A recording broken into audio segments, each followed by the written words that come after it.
সবাই কি জীবনে সব ক্ষেত্রে সফল হয়? জীবনে সফল হতে গেলে কিন্তু অনেক বেশি পরিশ্রম, অনেক বেশি ত্যাগ, অনেক বেশি কষ্ট করতে হয়। যেটা সবাই কিন্তু পারে না। হ্যাঁ, জীবনে সফল হওয়ার জন্য কিন্তু কষ্ট করে যেতে হয়। চেষ্টা চালাতে হবে। চেষ্টা না করে শুধু হাত পা গুটিয়ে বসে থাকলেই কি হবে বলেন? এই জন্য জীবনে সফল হতে গেলে চেষ্টা চালিয়ে যেতে হবে। বাকিটা উপরওয়ালা। সবার ভাগ্যে তো আর সব কিছু হয় না, তাই না? হ্যালো এভরিওয়ান, আসসালামু আলাইকুম and welcome back to my another daily blog. আশা করি যে যেখান থেকে আমার এই ভিডিওটি দেখতেছেন প্রত্যেককে অনেক ভালো আছেন। আল্লাহর অশেষ রহমতে আমরা অনেক ভালো আছি। এই যে দেখেন যে পরিমাণে বৃষ্টি হচ্ছে, বৃষ্টি এইমাত্র একটু কমলো, তাই আমি ছাদে চলে এসেছি আমার ছাদটা দেখার জন্য। দেখেন ছাদের মধ্যে কি পরিমাণ পানি জমে রয়েছে, আর আমার এই শখের গাছগুলো দেখেন কোন দিক থেকে কোন দিকে হেলে হেলে গিয়েছে। এখানে দেখেন পুঁইশাকের ডালটা অনেক বেশি বড় হয়ে গেছে। বেশ কিছুদিন ধরে আমি পুঁইশাক তুলতেছি না, তাই কারণে এই ডালটা অনেক বেশি বড় হয়ে গেছে। অতিরিক্ত বৃষ্টির কারণে দেখেন আমার এই মেহেন্দি গাছটাও কিন্তু একদম হেলে গিয়েছে। কারণ এখন যে হারে বৃষ্টি হচ্ছে, সকালে দুপুরে রাতে সবসময় কিন্তু টানা বৃষ্টি চলতেছে। এই বৃষ্টিতেই কিন্তু আমার এই ছাদ বাগানটা পুরো একদম পানিতে টইটম্বুর হয়ে গেছে, এবং আমার ছাদের গাছগুলো যেগুলো রয়েছে সেগুলো অনেকটা অর্ধমরমর অবস্থা হয়েছে। আমি সেটাই পর্যবেক্ষণ করতেছি আর আপনাদের সঙ্গে শেয়ার করতেছি। আশা করি আপনাদের ভালো লাগবে। এই যে দেখেন আমার শখের এখানে আর একটা পুঁইশাক গাছ আছে, সেটাও কিন্তু হেলে পড়েছে। এগুলো আমি পর্যবেক্ষণ করে পরবর্তীতে এর মধ্যে খুঁটি লাগিয়ে দিব। কারণ একটা সময় যেয়ে আমাদের জীবনে সবার একটা করে সাপোর্টের প্রয়োজন হয়। জীবনে সাপোর্ট ছাড়া, খুঁটি ছাড়া কেউ কিন্তু আমরা চলতে পারি না। হ্যাঁ, ঠিকই ধরেছেন আপনারা, তাই আমি সেগুলোকে সাপোর্ট দিয়ে সুন্দর করে বেঁধে রেখে এসেছি। আর এই যে নিচে এসে বৃষ্টির দিনে হালকা পাতলা একটু খাবারের আয়োজন করতেছি। বাসায় কিছু মেহমান ছিল, তাদের জন্যই দেখেন এখানে আমি তেলের পিঠা করে নিচ্ছি সকালবেলার নাস্তা হিসাবে। তাদেরকে আমি এই তেলের পিঠাই দিয়েছি। একটু বাসায় মেহমান আসলেই আমার এই ধরনের তেল পিঠা, তারপরে হচ্ছে ডিম পিঠা, এগুলো বানায় দিতে খুব ভালো লাগে। কারণ মেহমানের সাথে সাথে আমারও কিন্তু খাওয়া হয়। আর আমাদের জন্য তো আলাদা করে ওইভাবে সময় বের করা হয় না, তাই মেহমানের ওছিলায় আমাদেরও খাওয়া হবে। আর এই যে দেখেন তেল পিঠাটা খুব অনায়াসে যেহেতু করা হয়, তাই আমি কিন্তু এটা খুব দ্রুতই বানিয়ে নিয়েছি মেহমানদের জন্য। এই যে থালা ভর্তি করে এখন ওদের সামনে নিয়ে গিয়ে দিব, যেন ওরা খেতে পারে মন ভরে। এতগুলো পিঠে কিন্তু ওরা খেতে পারবে না একবারে। যাই হোক, যেটা খাওয়ার খাবে, বাকিটা আমি রেখে দেবো বক্সে করে পরবর্তীতে খাওয়ার জন্য। এই যে দেখেন চলে এসেছি, মেহমানরা তো এখানে ব্যস্ত, মোবাইল, ল্যাপটপ, টিভি যে যার মতো। আমি তাদের সামনে খাবারটা সার্ভ করে দিয়ে সামান্য কিছু ক্লিপ নিয়ে আমি চলে এসেছি। পরবর্তীতে তাদেরকে তো আরও খাবার দিতে হবে, তাই না? মেহমান বলে কথা। এই যে এখানে দেখেন মেহমানদের জন্য আমি এখানে বিরিয়ানির ব্যবস্থা করতেছি। চিকেন বিরিয়ানি করব। আর এই যে এখানে আলুগুলো আমি ফার্স্ট টাইম তেলে দিয়ে ভেজে নিচ্ছি লবণ হলুদ দিয়ে। আসলে বিরিয়ানির মধ্যে যদি আলু না থাকে তাহলে কেন জানি আমার খেতে ইচ্ছা করে না। আলু মানেই হচ্ছে বিরিয়ানি। হ্যাঁ, যেটা বলতেছি, আমি কিন্তু জীবনের সব ক্ষেত্রে আলহামদুলিল্লাহ সাকসেসফুল হয়েছি। কিছু কিছু ক্ষেত্রে হয়তো বা দেখা গিয়েছে আমার নেগলেন্সির কারণে বা আমার ব্যস্ততার কারণে আমি সময় ঠিকমতো দিতে পারিনি। যার কারণে দেখা গেছে যে আমি ছোট ছোট বিষয়গুলোতে আমি সফল হতে পারিনি। এটা থেকে হয়তো বা আমি জীবনে অনেক এক্সপিরিয়েন্স গ্যাদার করেছি। এটা থেকে আমি অনেক অভিজ্ঞতা নিয়েছি যে আসলে একটা জিনিস হচ্ছে মন থেকে চাইলে বা হচ্ছে সেই জিনিসটার পিছনে যদি আমি ছুটতে পারি, তাহলে সেটা কিন্তু আমাকে মন, প্রাণ, সময় সব কিছু মেনটেন করেই কিন্তু ছুটতে হবে। যদি সেটা না করতে পারি তাহলে কিন্তু কখনোই সম্ভব না। এই যে যেমন ধরেন যে হচ্ছে আমার একটা প্যাশন হচ্ছে ভিডিও করা, ভিডিও মেক করা, ব্লগিং করা, এটারই কথাই বলতেছি। আমি কিন্তু অনেক দিন ধরে চেষ্টা করতেছি, কিন্তু ওই যে সঠিক নিয়ম, সঠিক টাইম মেনটেন করে আমি যে কাজ করব সেই সময়টা আমার হয়ে ওঠে না। যার কারণে দেখা গেছে আমি এখনও কিন্তু আনসাকসেসফুল।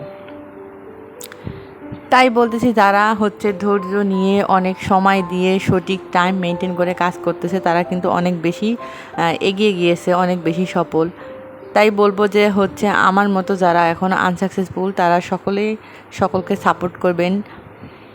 একে অন্যের পুরো ভিডিও দেখবেন। পুরো ভিডিও না দেখে আসলে কমেন্ট করলে সেটা আসলে কি বলবো, ওটা আসলে আপনারও ক্ষতি আমারও ক্ষতি, তাই না? আমি দেখেছি যারা হচ্ছে ভিডিও হচ্ছে অনেকেই দেখে না, না দেখেই কমেন্ট করে, এটা কিন্তু ঠিক না। আমি অন্ততপক্ষে চেষ্টা করি পুরো ভিডিও যদি আমার দেখতে ভালো নাও লাগে বা সময় আমি নাও পাই, ভিডিওটা চালু করে দিয়ে আমি কিন্তু চলে যাই, বা হচ্ছে আমি চালু করে রেখে দিই পাশে, দিয়ে হচ্ছে আমি আমার কাজ করি। পরবর্তীতে তার উপর একটা হচ্ছে পুরো ভিডিওটার উপর একটা সুন্দর করে একটা গঠনমূলক কমেন্ট করে দিই। তাই বলবো যে আপনারা হচ্ছে আমারও ক্ষতি করার দরকার নেই, আপনাদেরও ক্ষতি করার দরকার নেই। আপনারা অলওয়েজ চেষ্টা করবেন যে হচ্ছে সম্পূর্ণ ভিডিও যদি দেখতে নাও পারেন 85% ভিডিওটা দেখে নেবেন, যাতে দুজনেরই হচ্ছে চ্যানেলের কোনো ক্ষতি না হয়। যাই হোক, এখানে দেখেন আমি হচ্ছে মুরগির মাংসটা হচ্ছে প্রথমে দিয়ে দিছি পেঁয়াজের সঙ্গে, যাতে মাংসটা একটু ভাজা ভাজা হয়। ভাজা ভাজা মাংসটা দিয়ে হচ্ছে মাংস রান্না করলে পরবর্তীতে মশলা দিয়ে, তাহলে ওই মাংসের স্বাদটা দ্বিগুণ আসে।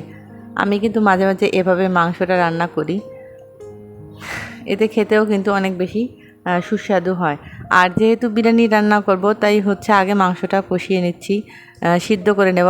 আর যেহেতু আমি বাসার হচ্ছে মুরগি দিয়ে রান্না করতেছি, তাই হচ্ছে অনেক বেশি একটু করে শক্ত থাকে তো মুরগিগুলো, এগুলোকে সিদ্ধ করে নিতে হয়। একে একে সব ধরনের গুঁড়া মশলা দিয়ে দিয়েছি, আদা বাটা রসুন বাটাও দিয়েছি, দিয়ে এখন মাংসগুলোকে হালকা নেড়ে ছেড়ে নিব। নেড়ে ছেড়ে নিয়ে পানি দিয়ে দিব সিদ্ধ হওয়ার জন্য।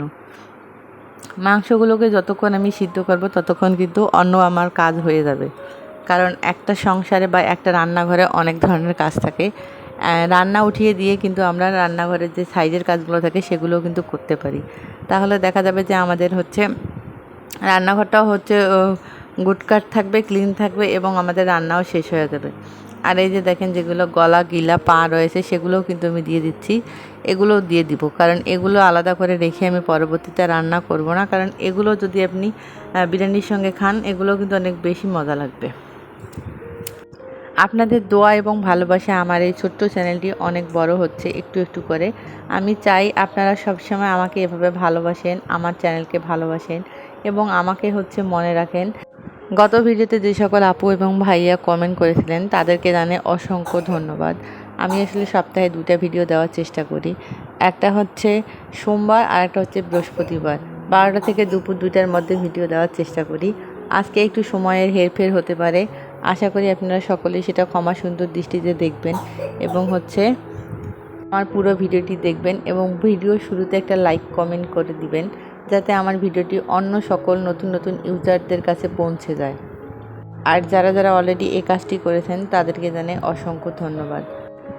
মাঝে মাঝে না নিজেকে হচ্ছে অনেক বেশি উড়ন্ত পাখি বলে মনে হয়, আর অনেক বেশি কল্পনার সাগরে ভেসে যেতে মনে হয় যে যদি আমার একটা আলাদিনের প্রদীপ থাকতো, সে যদি আমার সকল ধরনের ইচ্ছা পূরণ করে দিত, আমার সমস্ত দুঃখ কষ্ট দূর করে দিত, তাহলে তাকে আমি অনেক বেশি হচ্ছে থ্যাংক ইউ দিতাম। কিন্তু এটা তো আসলে কল্পনা, কখনোই তো বাস্তবটাই হবে না, তাই না? কল্পনা আর বাস্তব কিন্তু সম্পূর্ণ আলাদা, এটা কিন্তু আমরা সকলেই জানি। বাস্তবে কিন্তু এ ধরনের আলাদিনের কোনো প্রদীপও নেই, আর আমার হচ্ছে দুঃখ কষ্ট একেবারে মুছে দেওয়ার মতো কিন্তু কেউ থাকবে না। আমার দুঃখ কষ্ট দেখা যাবে যে আমাকেই দূর করতে হবে। একমাত্র আমরা আল্লাহ তাআলার কাছে নিজেদের জন্য নিজেরা দোয়া করতে পারি যে আল্লাহ যেন আমাদের সকলের দুঃখ কষ্ট সব কিছু দূর করে দেয়, এবং আমাদের সকলকে যেন সকল ক্ষেত্রে হচ্ছে সফল করে, এবং আমরা আমাদের হচ্ছে একে অপরের পাশে শক্ত হয়ে দাঁড়াতে পারি। ইউটিউব কিন্তু একটা ফ্যামিলি, এই ফ্যামিলিতে আমরা একে অপরের সাথে যেন কাঁধে কাঁধ রেখে চলতে পারি, সেই তৌফিক যেন আল্লাহ আমাদেরকে দান করে। আর আমি আপনাদের সঙ্গে এখানে গল্প করতে করতে এই যে বিরিয়ানির সমস্ত ধরনের উপকরণ দিয়ে দিচ্ছি, এবং এই যে দেখেন আমি কিন্তু বিরিয়ানি রান্না করলে দুধ দেই। এখানে হালকা 1 কাপ পরিমাণ দুধ দিয়েছি, তার সঙ্গে পরিমাণ মতো পানি দিয়ে হচ্ছে বিরিয়ানির চালটার মধ্যে দিয়ে দিব, যাতে হচ্ছে এই দুধের পানি দিয়েই যেন পুরো রান্নাটা আমার কমপ্লিট হয়, তাহলে রান্নাটা খেতে অনেক বেশি সুস্বাদু হয়। আর যেহেতু আমি এখানে কেনা বিরিয়ানি মশলা দিয়েছিলাম, তাই রান্নাটার স্বাদ কিন্তু অন্যরকম হয়েছিল, এবং আমার মেহমানরাও অনেক বেশি পছন্দ করেছিল। আমরা হচ্ছে সবাই মিলে অনেক মজা করে খেয়েছিলাম। আর এখানে দেখেন আমি কিছু আস্ত কাঁচামরিচ দিয়ে দিচ্ছি, যাতে কাঁচামরিচের যে একটা ঝাল ঝাল ফ্লেভার আসে সেটা যেন আসে। এই ধরনের মুখরোচক রান্না করতে কিন্তু সবসময় আমার বরাবরের জন্য ভালো লাগে। এগুলো আমার ছোট ছোট ভাই বোনেরা এরা কিন্তু অনেক বেশি পছন্দ করে। আমার হাতের বিরিয়ানি, আমার হাতের পিঠা, আমার হাতের পায়েস। জানি না ওরা ছোট বলেই হয়তো বা আমার সব কিছুই পছন্দ করে। আর আমি ওদের জন্য রান্না করতে অনেক বেশি খুশি, কারণ তারা সবসময় কমপ্লিমেন্ট দেয়, না আপু এটা ভালো হয়েছে, আপু এটা ভালো হয়েছে। যাই হোক, এখানে দেখতে পাচ্ছেন আমি কিন্তু ঘিও অলরেডি দিয়ে দিয়েছি, কারণ বিরিয়ানির মধ্যে ঘি না দিলে ফ্লেভারটা কিন্তু অনেক বেশি সুন্দর আসবে না, তাই এখানে আমি ঘিও দিয়ে দিলাম। তারপর আমি লবণটা টেস্ট করে এখানে পরিমাণ মতো লবণটাও দিয়ে দিলাম। লবণের পরিমাপ ঠিক মতো না হলে কিন্তু খাবারের স্বাদটা ফিরে আসে না, তাই আমি সেটাও করে নিলাম। আর এতক্ষণ পর্যন্ত যারা আমার এই ভিডিওর সঙ্গে রয়েছেন তাদেরকে জানাই অসংখ্য অসংখ্য ধন্যবাদ। আর আজকের মতো আমার এই ভিডিওটি এখানে রাখতেছি। আর দেখা হবে পরবর্তী ভিডিওতে, নতুন কোনো ব্লগ নিয়ে। সবাইকে ধন্যবাদ, অসংখ্য ধন্যবাদ। আসসালামু আলাইকুম।